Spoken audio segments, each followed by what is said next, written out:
Try to save like every penny we could. This is probably the biggest question that we get. How much money do you need to travel around the world for a year? She's working me hard.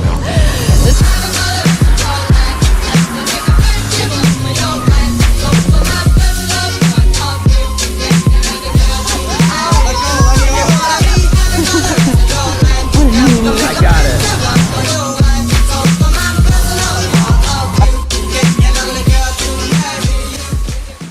Hello guys, welcome back. I am excited to talk to you guys about today's topic.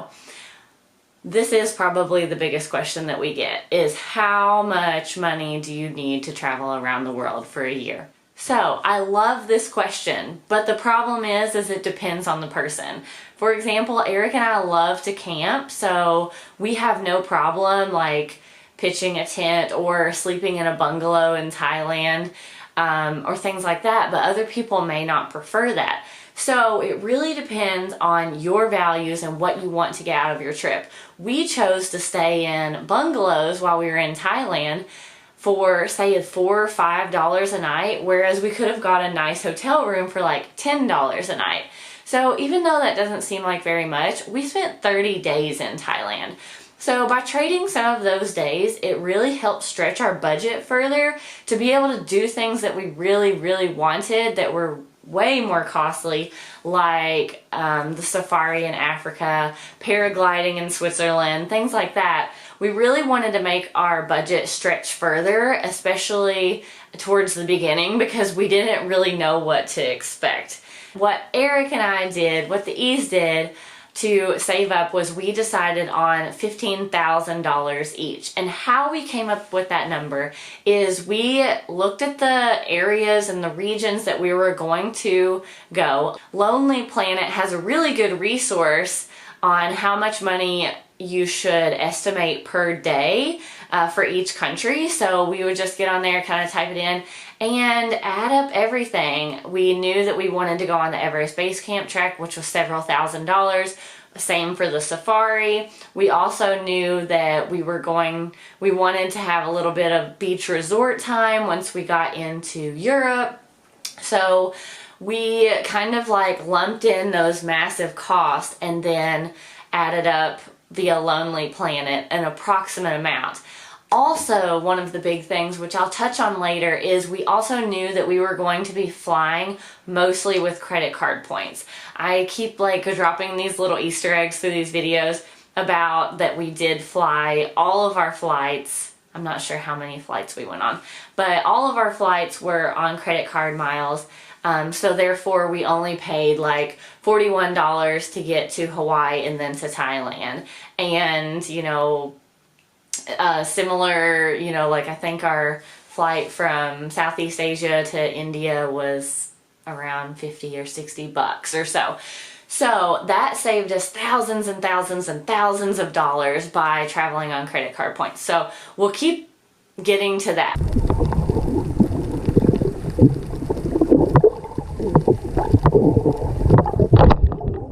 We did it a lot of different ways. One thing to consider is that long-term travel is a lot cheaper than taking trips for a lot of different reasons.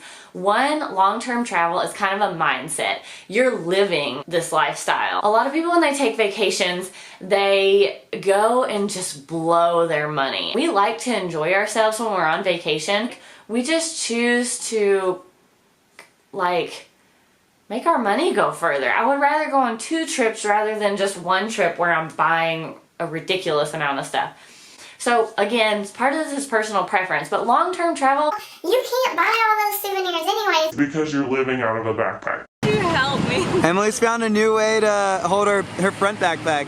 I think it looks great. You can ship things home, which we did do.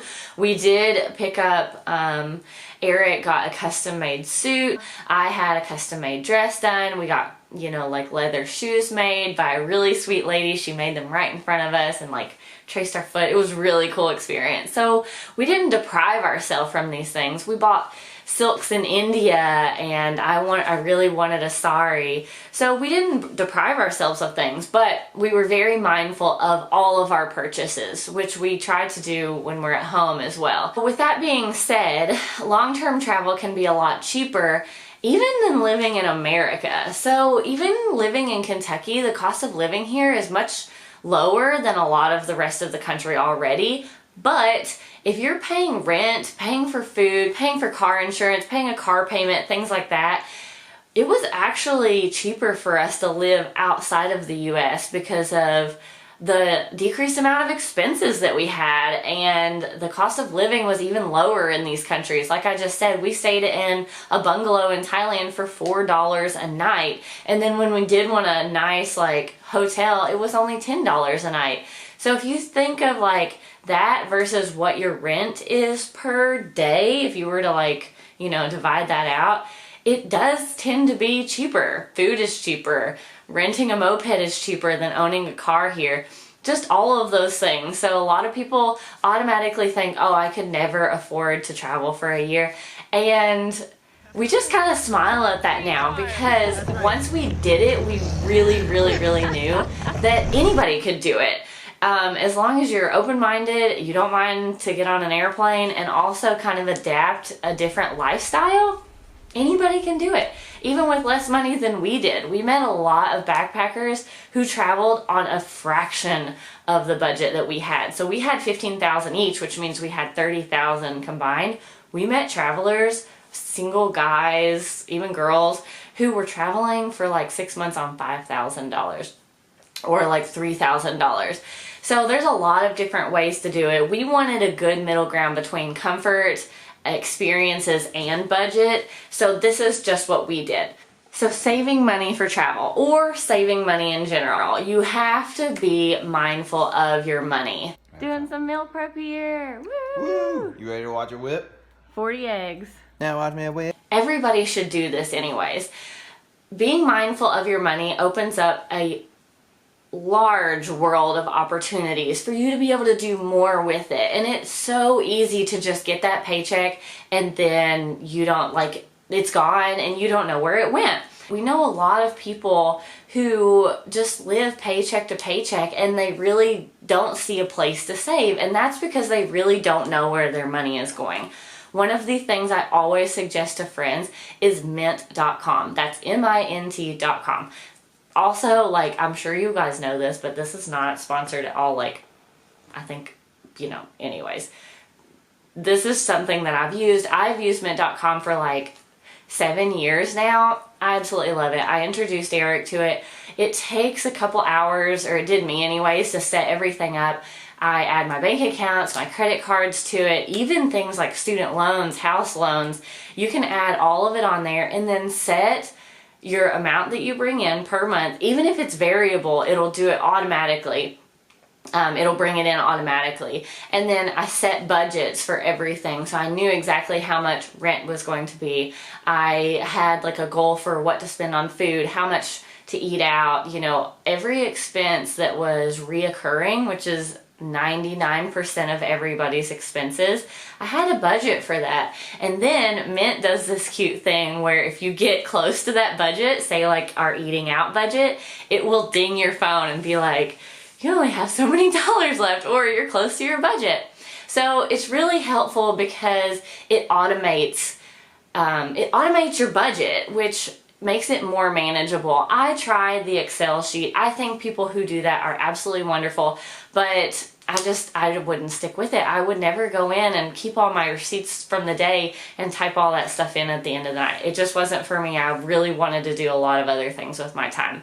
I consider myself fairly techie, but if I have a free resource like mint.com that's going to do all of that for me, plus make cool pie graphs and bar graphs and things where it's easy visual for me to see where my money is going, that's what I'm going to do every time. I've used it forever now. With each different stage of life, I just go in and update it. Of course, I went from renting to buying a house. Now we own 2 properties, etc., etc. I can see exactly where all of my money is going, how much I can save, and how long it's going to take me to save it, because you can even create a savings goal where you put money maybe in a different account and it tracks all of your savings. Sorry, there's somebody walking outside my house. It tracks all of your savings for you and it will help you stay on task. So mint.com is something that I suggest to everybody, but it was super key into saving for traveling, because you're trying to save so much money in a short amount of time. Eric and I saved our $15,000 each, and his was right at a year. He had a lot less bills than I did, but mine, I had some money already saved up, and then I saved up the rest of it in a year. So it took me probably about a year and a half, and it took Eric about a year. Now, how the heck did we do that? That seems like a lot of money. And anybody that knows Eric and I knows we don't make a lot of money. We both work in the healthcare field. We have very modest salaries, and it's all about our budget. It really, really, really is. But how did we save for that? One of the biggest expenses that we could cut out was eating out, which was sad for us because Eric and I are foodies. We love food. We love trying new food. We love eating out to learn how to like make other dishes. We took cooking classes. Like, we really love food. But with that being said, it was a huge cost. So we completely cut that out, except for we allowed one meal a month that we could eat out. And when we did that meal, we always made sure it was on a budget. We always went to Groupon, any deals going on. And then also, since we knew we were going to eat out once a month, through that whole month, you know, it wasn't like it got to the end of the month and I was searching on Groupon. I would just keep an eye on Groupons when stuff went on sale, plus you get an extra 20% off local deals, things like that. And I would go ahead and buy it. And then whenever we did want to go out to eat, that's when I would use it. So with that being said, you have to eat, right? That's the thing, is we are foodies, but we also do like to cook. And I realize not everybody likes to cook, but with this day and age, there's literally no reason that anybody can cook. With Instant Pots, crock pots, pressure cookers, like one pan meals, Pinterest, all of these things, anybody can be a cook these days. It does take some preparation, and I totally realize it's a bigger learning curve than it is for others, but anybody can do it these days. You can put something in the crock pot in the morning before you go to work, come home, and you have dinner. And then that's what you eat for lunch the next day. Things like that really save a ton of money. We really cook literally all of our meals now. These are good. Had to go check on my little boy. Food. We saved a ton of money by cooking and also being mindful of how we cook. I'll just kind of like throw this out there. A lot of people cook backwards. A lot of people go find recipes and then they go to the store and they spend $50 on all of the things that were in this recipe. They come home and they cook it. And for $50, you could have went out and eaten somewhere and then not had to clean your kitchen afterwards. So what I do is I reverse that. I buy things on sale and then I go and see what I can make out of those. And there's a lot of simple meals.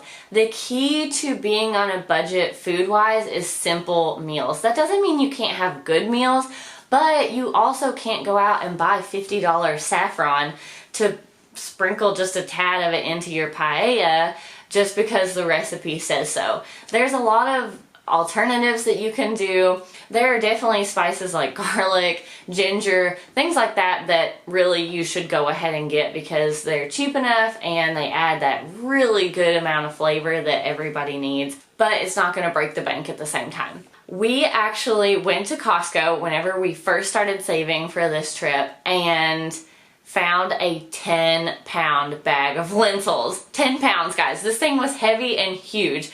And at the time, we were really like eating a plant-based diet. We have always kind of done that, but we were actually like vegan for about 6 months.